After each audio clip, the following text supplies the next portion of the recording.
The national title is set, but how big is the gap between Notre Dame and the teams fighting for that championship? Plus, is it CFP or bust for Notre Dame in 2024? That's all coming right up.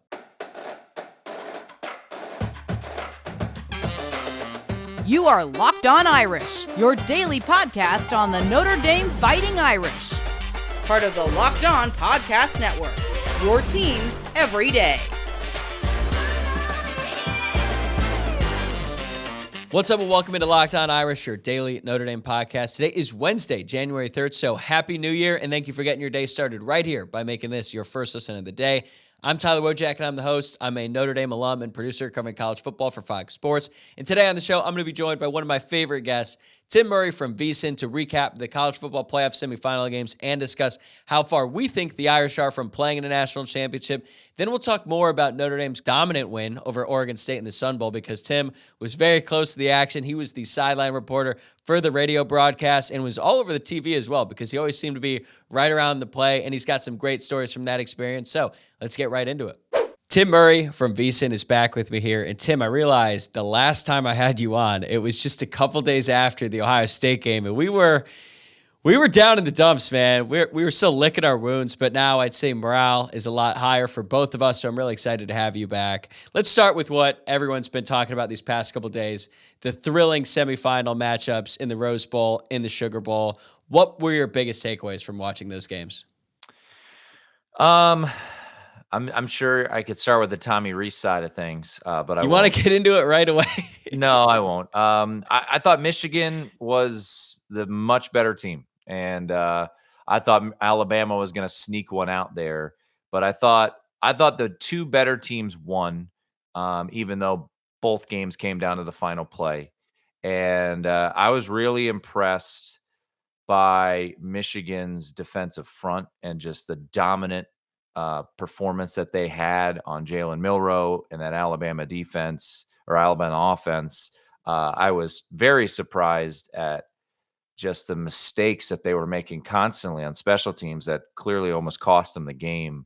And then I'll be honest, I was I've had my questions about JJ McCarthy, and he by no stretch was he Michael Penix, but I was moderately impressed by JJ McCarthy, and I know there are plenty of stories out there talking about the previous regime wanting Tyler Buchner over JJ McCarthy and how that's all played out. But very impressed defensively by Michigan. And then, I mean, what's there to say about what we saw in the Sugar Bowl from Michael Penix? I mean, that was one of the all-time performances.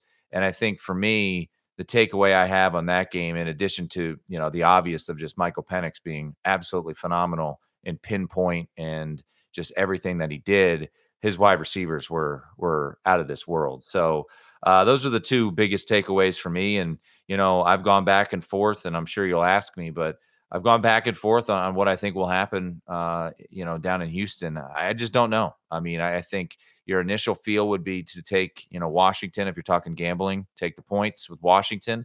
But I do think that front for Michigan has the capabilities of wreaking some havoc. And, we'll see about the health of Washington running back Dylan Johnson. But, I mean, from a Florida State standpoint, right, we had a lot of conversations there. And, I think ultimately what I said on my show, Tyler, was I feel bad for Florida State. I think they got screwed, but I'm happy as a college football fan. And I think that bared out because we got arguably the two best semifinals maybe we've ever had. I totally agree with you on the Florida State thing. I think my exact quote after they beat Louisville in the ACC championship game was, Florida State absolutely deserves to be in the playoff. I really hope they don't make it. Yeah. And it's easy for me to say I'm not attached to Florida State. They definitely got a raw deal, but the two games that we watched were incredible. I want to talk about the Rose Bowl for a little bit because you're right. It felt like once Alabama took that 20-13 lead, it felt like Alabama was going to get that win. And by no means did I think that they were the better team. And you think about all the mistakes that Michigan made, and there were a lot. And, we talk a lot about the special team stuff, but they were making some bad plays on offense. There was a pass on third down that went right through the wide receiver's hands for Michigan. There was fumbles on both sides, so a really sloppy game. But, maybe that's what happens when you take a month off. But you watch that game, and it felt like whoever was controlling the line of scrimmage was in total control of that game. And that actually wavered a little bit, in my opinion. Like, I felt like Michigan was dominating to start. Alabama took advantage in the third quarter, and then Michigan took control again at the very end. So that's sort of something that we've become accustomed to. And then in the other game, it was just otherworldly quarterback play. So it's like we're seeing these different teams make it to the national championship, but they're doing it in a way that pretty much every team before them who's really made it far in the college football playoff has done. So do you think that Michigan's defensive line going into that game, the national championship, do you think that they have the advantage just because they're a more complete defense or more complete team overall compared to Washington? I think they do. Obviously, Washington, won the Joe Moore Award for the best offensive line in the country. And they've given up 11 sacks all year. And Michael Penix, who's not elusive and explosive, maybe elusive he is a little bit. He's not explosive. He's not a dynamic runner. But he is so quick with his release. He can go from so many different arm slots. He's very smart. That's pretty clear. With his decision making and just his ability to get it out quickly. So I do think Michigan has an advantage there. But and I don't know if this is something we were going to get to here, but watching Michigan and looking at them and thinking about the two times Notre Dame played in the playoff, and if you want to go back as far as the national championship, I felt like athletes obviously were the big differentiator for the two teams that beat Notre Dame, Alabama and Clemson. But man, watching that game and looking at the way Michigan has done it, I don't want to look at it too rose-colored glass here, Tyler, but like Notre Dame could do that. Like Notre Dame, it's not like Michigan has been recruiting at a Georgia, Alabama, even Texas A&M level, right? It's building the culture. It's sprinkling in some, transfers at the right time. JJ McCarthy's homegrown. Blake Corum's homegrown. A lot of these guys are. So, I think if Michigan does win the national championship, I mean, heck, even if Washington does, but more so Michigan, I think there should be some hope from Notre Dame. And look, it might be a one-off year. I mean, hell, 2012, as bad as that game played out, I mean, Notre Dame was pretty close to playing Kansas State in the national championship, and they might be a national champion if they don't lose. Kansas State doesn't lose to Baylor. So is it a one-off year where Alabama was down and they were able to pick off Georgia? Maybe it's very possible, but I think seeing Michigan and the way they've built it, as maybe infuriating as it may be for Notre Dame fans, I think it should give maybe some hope and promise for Notre Dame. But man, I don't know what to expect moving forward now with this 12-team playoff. If that makes it harder for Notre Dame to win a national championship. But yeah, I mean, I think watching Michigan on New Year's Day out physical Alabama, it made you feel like, well, Notre Dame could do that. They've had physical lines and veteran lines before. They can make that happen. So we'll see. But yeah, I mean, for Washington, man, I thought they would lose, and then pretty quickly in that game, I thought, okay, even though they almost did blow it with some unforeseen circumstances with the Dylan Johnson injury and then the kick catch interference, but I really thought, wow, this team's the better team. Yeah, I agree with you on Washington and your point about Michigan. I'm glad you bring it up because I wanted to ask, we talk a lot about, I say we, just as Notre Dame fans, anyone who watches the team, cares about the team, covers the team. We've talked about it at one point or another. How big is the gap between Notre Dame and the top teams in college football? And it feels weird to say, coming off a 9-3 season, that the gap feels smaller than it's been in years. And part of that has to do with the teams who are in it in the national championship. Washington doesn't have a single 5-star on their roster. Michigan only has 2, and that's based off their high school recruiting rankings. So from that standpoint, I think a lot of people are jumping on it and saying, oh, well, see, stars don't matter. I don't think that's true. I do think it's a bit of a one-off, and I think it's also dismissive of the talent on Washington's roster. They have 3 NFL wide receivers. 3. they also have a quarterback who is 24 years old. Maybe he's been married twice, divorced. Like, it's a little, I don't want to put too much into it and say that, oh, well, this is just the new normal. Like, Georgia, if a couple plays go their way in that SEC championship game, who's to say that they don't steamroll past Michigan and it's just the same old conversation? Like, we're operating on the margins here, but I do feel like Notre Dame actually has a better chance of competing at the top. And it's not just this year too. Like, TCU won a game. We all know how it ended, but TCU won a playoff game before Notre Dame did and before Oklahoma did, who had also been there multiple times. So I feel like it's crazy to say, but I actually think Notre Dame has a better shot of competing for a national championship, even in the 12-team playoff now, than they did it in years past.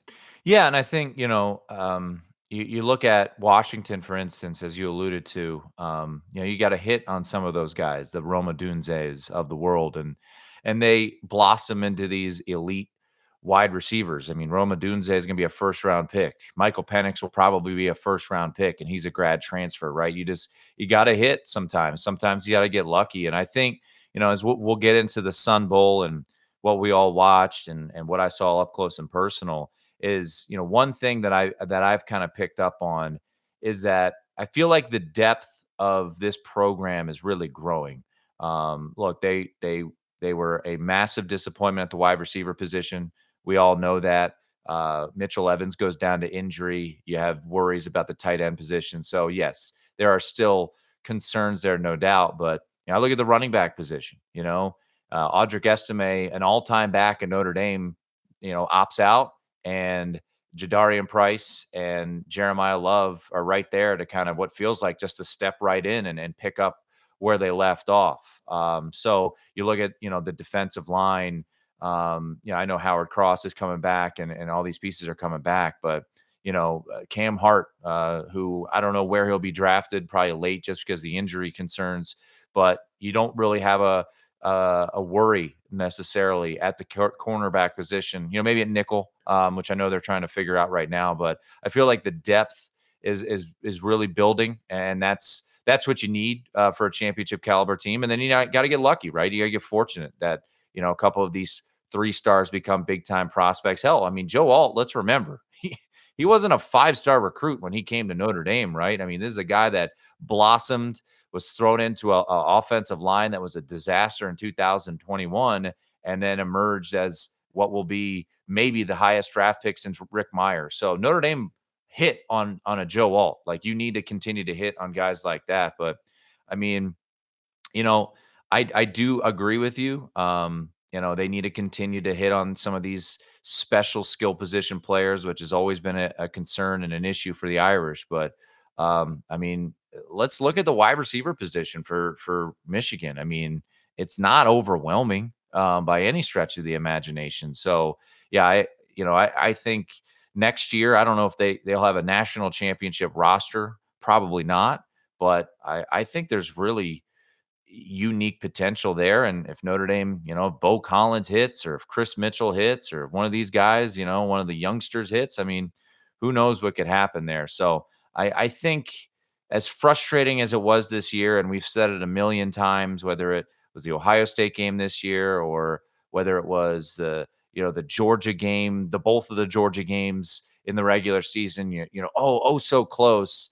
Yeah, it's true. But, I think I agree with you that I think there is a chance to catch up, and Michigan and Washington being the national championship, while frustrating that Notre Dame is not one of those teams. And that's fair. I think Notre Dame, it should show that they're not that far away from potentially doing something special here if they keep up this momentum. And let's be honest too, right? I mean, it feels like, Tyler, the NIL situation's kind of in a good spot. They're not getting everybody that they're going after, but look at Ohio State, look at Miami, look at a lot of these schools that have a lot of NIL money, and Notre Dame went out and got Riley Leonard. So I think there's some promise there, and I think you could pick it up in the tenor of Freeman at his signing day press conference, that it feels like this program is at least in a healthy spot for now in that front. Yeah, the conversation has certainly changed a lot ever since the first week of December when you and I were texting, like, what the hell is Yeah. going on when there was the exodus out of the wide receiver room. We'll be right back with Tim to talk more about how Notre Dame can get back to the college football playoff, but I wanted to take a moment to tell you about LinkedIn Jobs. At the start of the new year, every small business owner is asking themselves the same question. What's the one move I can make that'll take my business to the next level in 2024? LinkedIn Jobs knows that your success all depends on the team you surround yourself with. That's why LinkedIn Jobs has created the tools to help find the right professionals for your team faster and for free. Speaking from my own experience, I know that whenever we're looking to make a new hire, we use LinkedIn because they do the heavy lifting. LinkedIn isn't just another job board. They have a vast network of more than 1 billion professionals, which makes it the best place to hire. Hiring is easy when you have that many quality candidates. So easy, in fact, that 86% of small businesses get a qualified candidate within 24 hours. It's why small businesses rate LinkedIn Jobs #1 in delivering quality hires versus leading competitors. We all know hiring can be time-consuming, but adding the right team member can be crucial to achieving your goals in 2024.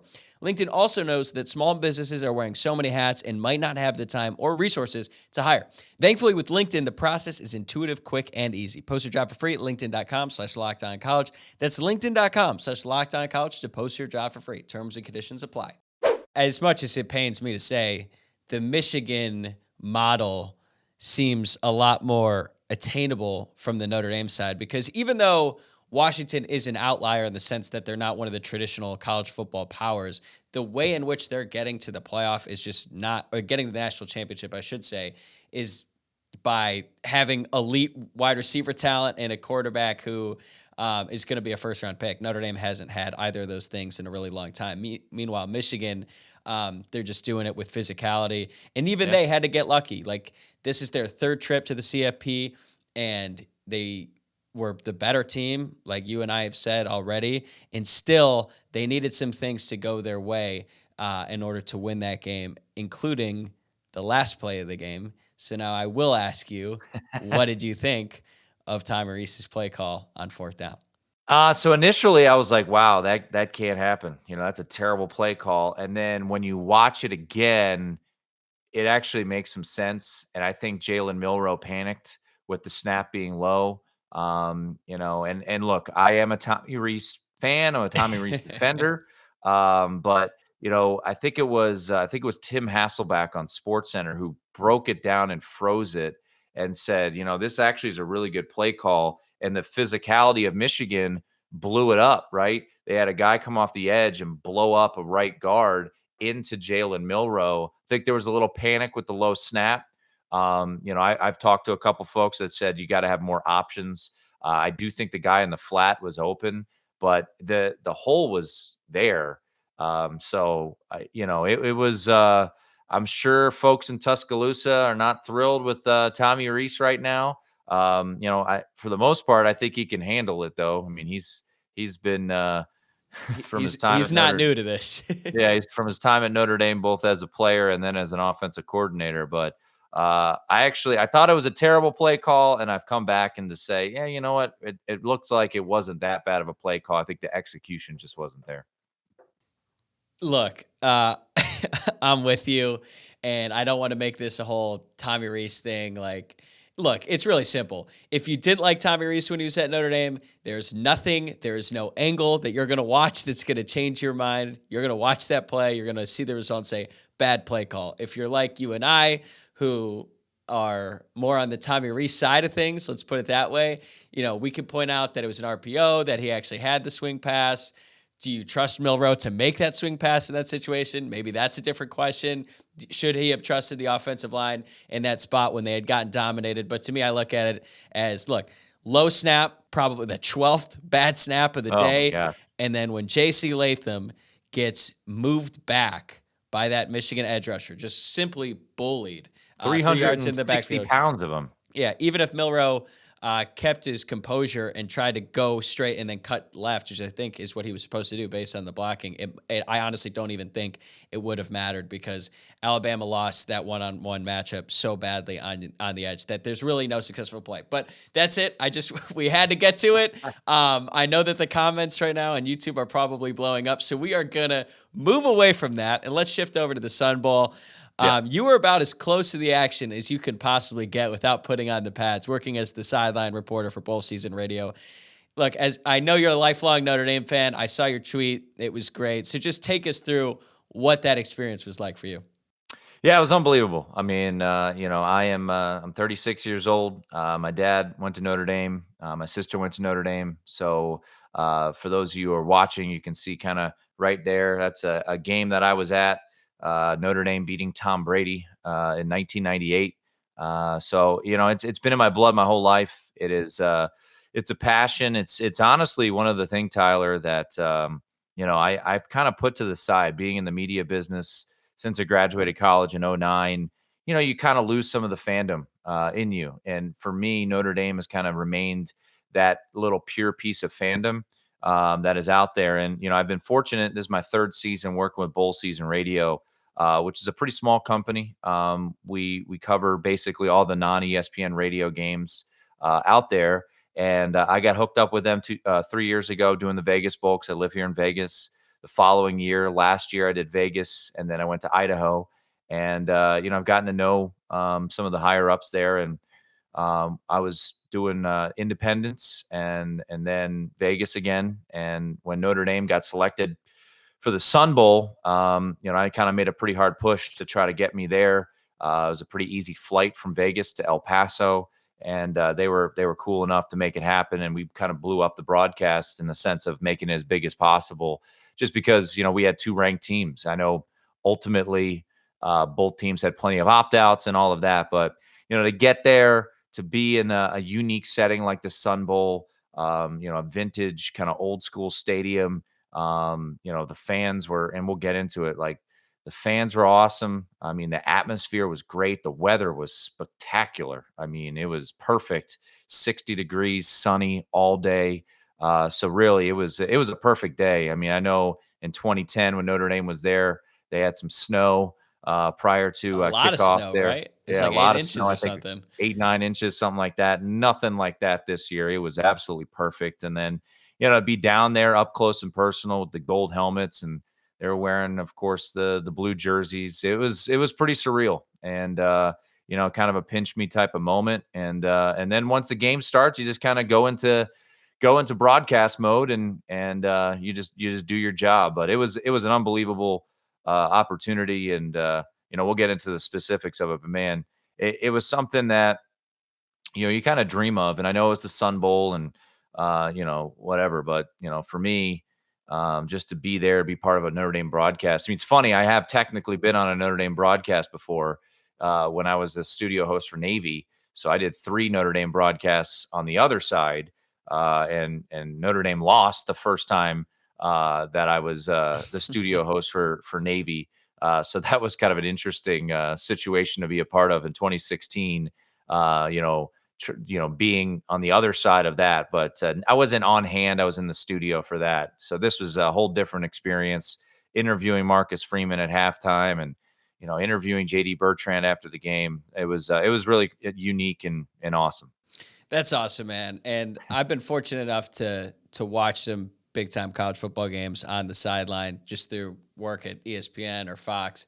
And I've never been able to watch a Notre Dame game from the sideline, and maybe that's for the best because I don't know how I do controlling my emotions for that long, but it's a really eye-opening experience. And I remember the first game I ever was on the sidelines for, it was Ohio State, Nebraska, 2019. I was there with Game Day, and Nebraska, like they were 2-0, maybe 3-0. It was very early on in the season, and the Nebraska faithful, man, they care so much about their Cornhuskers, even though they really haven't had a whole lot to cheer for. But at this point in time, like it was still too early. Their hopes had not been crushed yet by this point. And there were so many people at the game. And then I'm on the field and I watch Nebraska come out and they're warming up. And I started watching Ohio State warm up. And I was looking at the Ohio State offensive line and I was looking over to the Nebraska side. I'm like, oh, this is going to be bad. Like this is not going to be close. And sure enough, it wasn't. I think I left that game before halftime because Ohio State was up 35-0. But with that in mind, like as you're watching Notre Dame and Oregon State warm up, did you get any indication that Notre Dame was going to dominate in the way that they did? I had a hunch, even like a couple days prior, just thinking more and more about the game and like, all right, Notre Dame's without Sam Hartman, Audric Estime. Okay, who's stepping in? We didn't know about Steve Angeli, but okay, Charles Jagasaw is going to fill in for Joe Alt. Okay.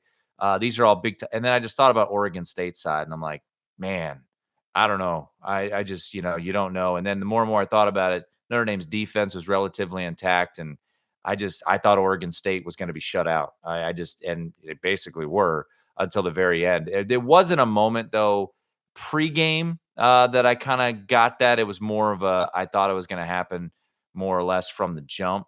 It's funny you mentioned that though. 2012, the national championship game, I was there with my family, and we had seats on the field. They put up temporary seats on the field. And they were partially obstructed view. Did you have a pole in front of you? Yeah, I don't know. I mean, we were just maybe that would have been a good thing.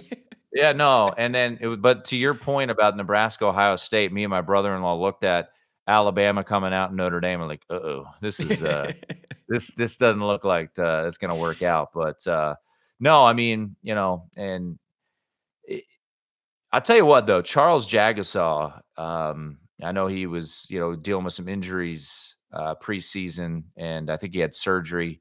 That is an enormous human being. So I think there's understandably excitement around him on the left side because, you got to see Joe Alt and Blake Fisher. Joe Alt is just an enormous human. I mean, I took a picture of, and I tweeted it out, Ryan Harris, who I've gotten to know a little bit over the years. Of course, he's the sideline or analyst for the radio broadcast for Notre Dame, and he was talking with Blake Fisher and Joe Alt pregame, and it was a kind of a cool moment to see, right, where you've got a Super Bowl champion, one of the greats from Notre Dame and their offensive line, and I wouldn't say Joe Alt towered over him, but Joe Alt was definitely the bigger dude, and it was like, whoa, okay, Joe Alt's gonna fit in just fine in the NFL, no doubt. Just looking at his stature.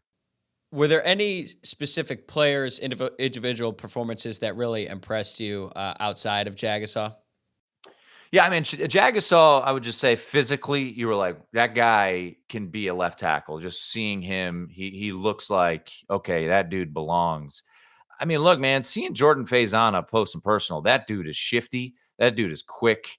And, I was pretty close to his touchdown where he, cuts right back in. And perfect route.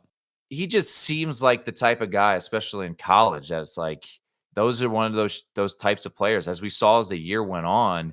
And I joked with a couple beat reporters. I'm like, yeah, at what point does Marcus go to the lacrosse coach and just kind of put his arm around him and say, yeah, he's not playing lacrosse anymore. So maybe he lets him play this year. But I was really impressed by him and just his sheer speed, like his the big play down the field, down the sideline.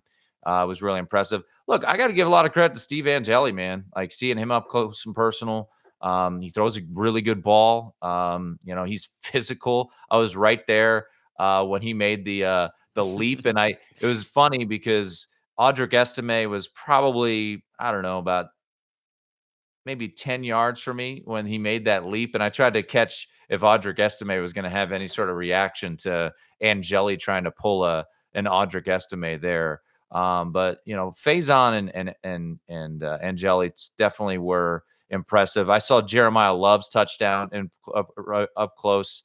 That was pretty unique to see him kind of bounce off a couple more people. I was expecting, and look, it's one bowl game, but I really thought Jeremiah Love was going to kind of have some explosive runs, and I thought Oregon State did a pretty decent job of bottling him up. I thought you were going to see more explosiveness from him. Just like hitting holes like we had seen during the regular season.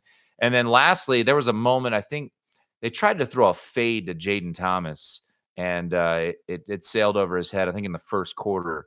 But Jaden Thomas is a thick, big dude, man. That's a big boy. And you could see just how different he was. I told the guys on the broadcast, we were having breakfast. I'm like, Jaden Thomas is healthy. I think he's going to have a pretty big game. And ultimately, especially in the first half, you could see early on that Angeli was targeting Jaden Thomas. So, I think people forget that Jaden Thomas, 3 of his first 4 games, Tyler, he had 4 catches for over 60 yards, and then the hamstring just kind of derailed the whole season. So I think that there should be some excitement for the wide receiver room moving forward with Faison, with Thomas, and then, some of the new guys coming in. Yeah, I will say it was a little bittersweet watching Thomas play as well as he did because Yeah. it was encouraging, especially as we start to look ahead to next season and think about, man, like that's what we could have had all season. But then it was like, damn, like imagine if Hartman had Thomas against Louisville or against Clemson at full health because clearly, and that it started in the spring game, really. They had a really good connection, and that was evident early on. And then he gets hurt, and his whole season was pretty much derailed. But still, it's encouraging to see him have some success before the season ends. And I think he'll be in a great spot next year, even if he doesn't even have to be wide receiver one. That might even be the best case for Notre Dame if he's just a really good wide receiver number two. But how would you describe the mood for the team afterward? Like, obviously, it's not the euphoric experience that would come with winning a playoff game, but it seemed like everyone on the team was genuinely happy to be there and they celebrated accordingly. Yeah, no, they were fired up. I mean, and I interviewed JD Bertrand after the game, and really, I mean, it wasn't like he had a big game, but I think it was. I knew it was important to capture him. Being the only captain who played in the game, and for him to talk about just finishing the process, finishing the year. But there was definitely a lot of excitement there. To wrap up the season in the way that they did with, three straight blowout victories off of the Clemson debacle.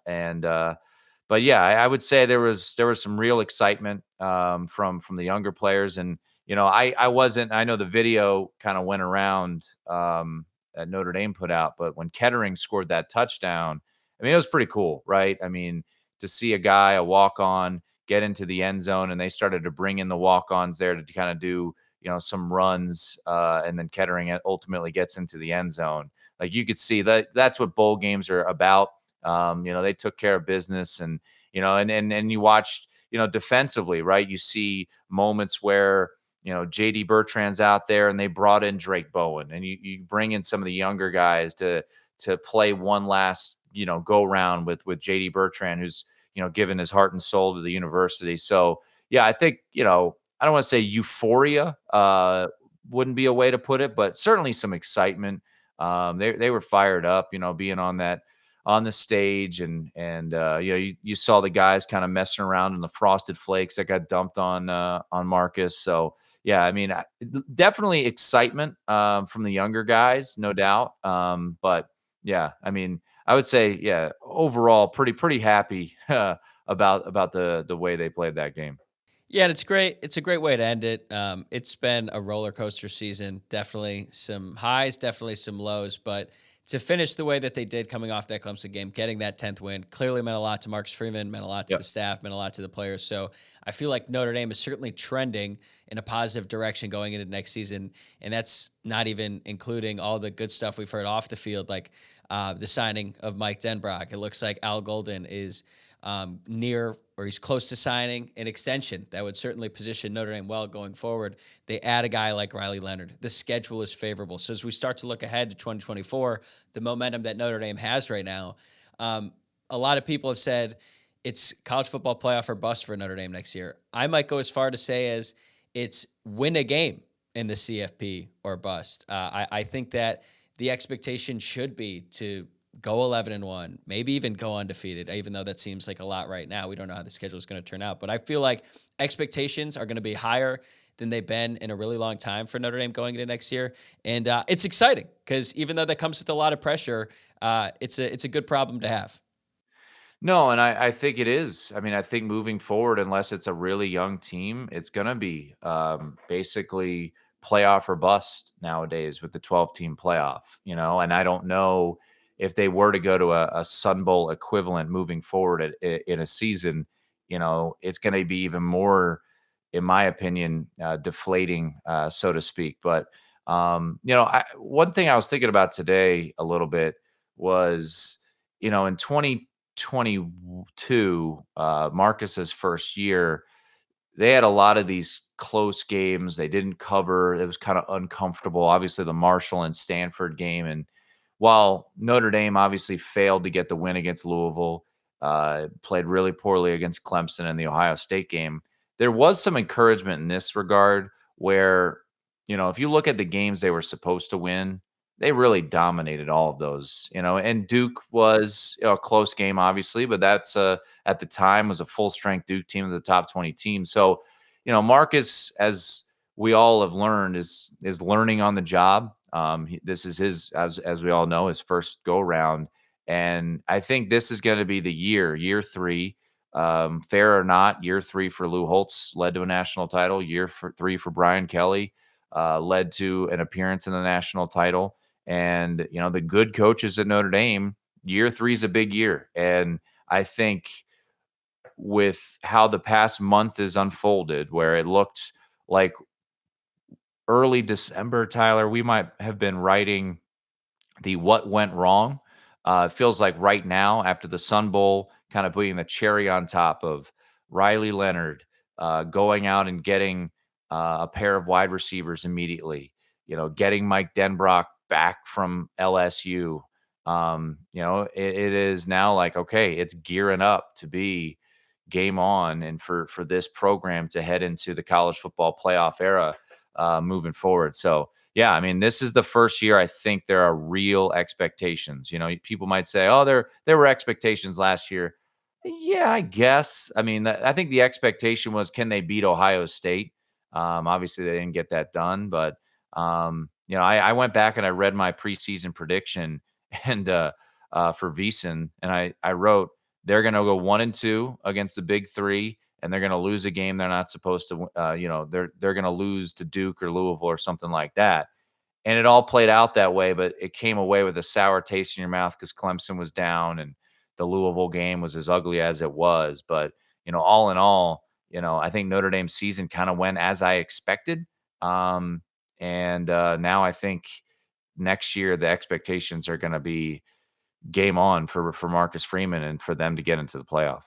It's going to be a lot of fun, man. I can't wait. Now, before we let you go, let's finish where we started. Can I get your pick for the national championship game, even though we're still just under a week out?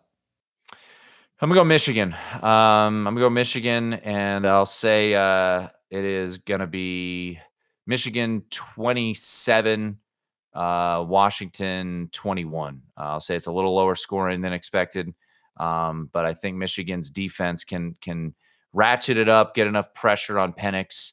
And I do wonder, I mean, Penix was flawless in the semifinal. Is he going to continue that, or is he going to see some, speed bumps? So I think Michigan wins it. And I think they slightly cover as well. So I'm going to go Wolverines by 6. It's a good pick, but I cannot do it.